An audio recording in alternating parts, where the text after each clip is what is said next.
I was here 4 years ago. A lot has changed. I had Wycliffe was saying he went jogging and lost weight. I think he left it with me because it's been 50 kilos or so. You lost how many? I think I have them since you were last here. I was here at the time to tell a story about what had been going on in my personal life. And I was here to cheer because I was like up and up. And little did I know that the dance had just begun. And things were good. So what happened was around, I think it was 2017, 2018, I just started this business where we used to buy staff travel. We used to buy staff travel from suppliers, consolidate it, and allow companies to consume it on a single invoice and on credit. To do that, we would buy the travel services with the money for investors, sell it on credit at a premium. Business was good. Business was good. Things were thriving. The plane was cruising. We were at 30,000 feet. Life was good. And of course, when life is good, now you start, like every other African man, you start looking for a co-pilot. So I found myself a co-pilot. I showed her the ropes. Life was good. And funnily, my co-pilot, while I was hiring her for the work of co-pilot, had a huge fear of flying in real life. Like, she really, really fears flying. And one time when we were playing, you know how you calm down someone when they're afraid of turbulence? So you preach to their inner child. So I told her, remember when you were a child and you'd go to the swing, it's going up and down, it's just swinging. So this co-pilot of mine, where I'm in the business, life is good, I'm getting back on track, trying to sort out my family, business is good, and then we hit our first turbulence. Now, let me say this. They say all lawyers are going to hell, right? The guys doing interior deco in hell are accountants. Let me tell you. Interior deco, the guy arranging the place is an accountant. If you have ever run a small business, there's something called writing a check. I don't know how it's done. So the first time I got a checkbook from the bank, I wrote this thing that seems to take 2 months to write. So they write a check for 1 month. Then one guy signs another month. Then the other guy signs. Then they say it's been signed, it's just not been released. So my business was involved in monthly cycles. But now we started battling accountants. I mean, I had all manner of things. The check was signed, but he locked the office mistakenly. He went with it in the jacket. All manner of things. So while the plane was cruising at 30,000 feet, we started having a turbulence, right? So as the turbulence was going on, turbulence usually means trouble is coming. So now the cash crunch, whoever remembers the economy well, there's a cash crunch around 2019. 2018, towards the end, the government didn't have money. Money was not moving in the economy. So one of our largest clients defaulted. So when they defaulted, now loop in the accountants in this mess. The mayhem that happened. Suddenly we owed investors, we owed suppliers, and we owed clients, and we were offering services. Things were just thick and thick and thick. And let me tell you, when a business starts falling, if you want to know a business is falling, people buy jackets like this. Come, very smart. You say big words only. The dichotomy of the economy. Why it not? I think we're at a pricing point. They can't say bei ya unga. They say pricing point. Big words. Those are nikubaya huku. So of course, George, I wore my suit, trying to BS my way out of that. The plane is on its way down.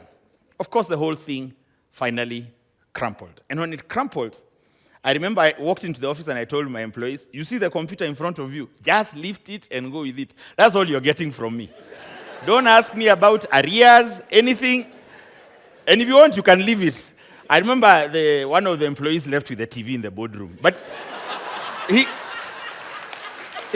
lived in a bed-sitter. So I'm trying to see how they got that thing in. But it was a big TV. Anyway, so he goes, and so I say, guys, okay. Then I call my landlord, come. I tell him, you see all, he's saying, where's my rent? I tell him, you see all these things? They're yours. I've gone. And let me tell you, when it rains, my friend, you know somebody, a very good friend of mine told me, do you know, for some reason, it rains heaviest in the ocean. The guys who are already wet are the ones who are rained on properly. The ones who don't need any more water, the rain beats them. So, when you're broke, there are 5 people you need to be aware of. For those of you who plan to be broke, I see quite a number here. Let me tell you, there are 5 people or noises you need to know. Number 1, the steamer guy. Let me tell you, even right now as I'm here, I have a sixth sense, I can hear a motorbike passing. Because you could hear that bike. You know, we are sitting there with my co-pilot. I'm telling her, don't worry, baby. You know, I'm going to fix this. Then you hear, quiet in the house.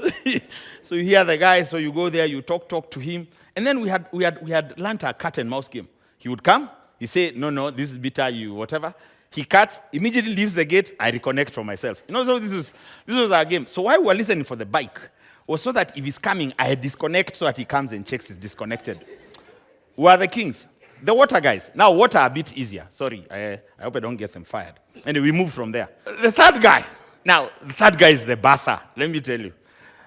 The bassa of the school, you know, you're on arrears, eh? So, before you used to drop the kids over there, you know, the place where then proud parents come around the car, you drop the child, you kiss them. Me, I would drop them at the gate. Wait. Ender, in case the bassa sees me, you know, he's been calling me. I've not been picking. So and then, of course, you pray your co-pilot does not notice your poverty too much. My fourth one was the landlord, and the landlord lived right next to me. We shared a wall, so hakuna kumhepa. You know, you're not running away from this guy. He can see you. Every time he's broke, he peeps, he sees you. That annoying guy. Where's my money? There, your house smell of meat. From where he's sitting, my friend. So, you know, I'm managing these 5 guys. At least co-pilot is not misbehaving. But co-pilot, people are asking us, surely, you left us to go into poverty. Yani, I thought you wanted to prosper. What did you see in there? There's nothing in there. But these things all came to a head. And how it came to a head, they all came, I think, around a week or so, because the electricity guys, one day, I think, went and then remembered, wait, let me come back and check. When he came, he found I had reconnected. They uninstalled the electricity. You don't understand. They uninstalled it. No, it's not. They removed it physically and went with it. Like, anyway, what was another story? At the school, it was very interesting because I happened to be on the PTA board. So on the PTA board, we are there having those resolutions of board meetings like, parents who have not paid will be sent home with immediate effect. who was top on that list? So somebody one day just noticed, wait, if you're chasing them, what about this chap here? So my 2 little people went home. No? So I'm going to tell you, it comes. You'll understand when I tell you this thing is coming like this. And it comes falling. So the kids are home. Steamer, we are playing all manner of things. Water, we are doing all manner of things. The only thing that's standing is a co-pilot. We scrap because, you know, you need to take the kids back to school. We scrap, and the kids, we finally pay fees on a Wednesday. And that has been 2 months of them being at home. And on Thursday, they go to school with pride. And on Friday, COVID is announced. I'm like, man, I would have kept that money. You know how many hyenas I can feed here? You know, so let me tell you. So I'm hearing guys complain about COVID. COVID saved me. So first, people who I owed money could not come to my house. You know this social distancing thing. You can't come. You, I say COVID. You can't come to strangle me for your money. So COVID saved us. Also, our kids had been feeling bad. Now all kids were at home. So we're same was up. We're same was up now. It made us look normal, right? So COVID for us, it was the breathing space. And also it helped us because for those who are in business now that was starting to crash, me had been in these streets called brokenness. So I knew my way around. I told them, okay, this is how you go. If you hear a motorbike, run outside. I knew the way around, right? But it's so very interesting. And I'll tell you, and I want you to stay with me. Because the whole thing about what I'm talking about today is that this thing is a swing. And a very good friend of mine called Teng, who's somewhere here, told me, money is like a swing, and it's a pendulum. And the pendulum is either coming towards you or leaving you, right? So at any one time, you're either getting money or you're losing. Just know that. It's a pendulum. It's swinging. So it's not over. It's just, say with me, it's not over. But what you never know is whether it's about to swing more or away. That you don't know. So they started these online classes. Remember when they started online classes for COVID? So at least initially the online classes were free. So I told my son, yeah, go join, go be like the others. And they were told to do a business project. And this business project, so he comes, Daddy, what's the idea? And I say, okay, what do you love to do? You love to read. So I told him, okay, grab this. What about if we do our WhatsApp group with neighbors and we exchange books and we charge them for the one you've been doing the rotation around the neighbors? He said, fine. And so I formed a WhatsApp group with some 2-3 neighbors. I volunteered to drop the books. And we got 2-3 books going. Of course, being in middle-class Nairobi, some lovely lady quickly yelled that her book came with the dog ear in the corner, and we are the most heathen people. We are spoiling her book. We cannot share with us, blah, blah, blah. So I said, hey, what if we bought the books and rotated it, and so the book rotates while paying for itself? And my son said, we said, brilliant, with my co-pilot. And that is how Peter's library was born. Peter is my son. So we start charging them and as we are rotating, but we are realizing we can barely meet the demand of the books because we don't have books. So somebody orders this book is already with this person. It's a library. So one person is holding onto a book and that. So we say, okay, we need books. What if we do a revenue share with the largest bookstore in the country? So I go to LinkedIn and I DM them some lovely profile. That's the CEO. The CEO is from some foreign country. He says, brilliant. This is amazing. You guys, how long have you done this? We've done this for about a month or two. Okay, we're partnering. You'll pay the book as the book rotates. So they say, all right, I think I've gotten everyone on email. What we'll do, we'll just visit your offices tomorrow and, and we can sign. I tell Copilot, oh, then. So now hear this. So it's still coming. So we go tell a Rotarian. So I was at Rotary. I go tell a Rotarian, look, give me office for a day. She says, what do you mean? Just give me office for a day. Well, just give me office, only the morning. So we go with my co-pilot. We carry our kitchen, your coffee, your sugar, your tea bags, everything.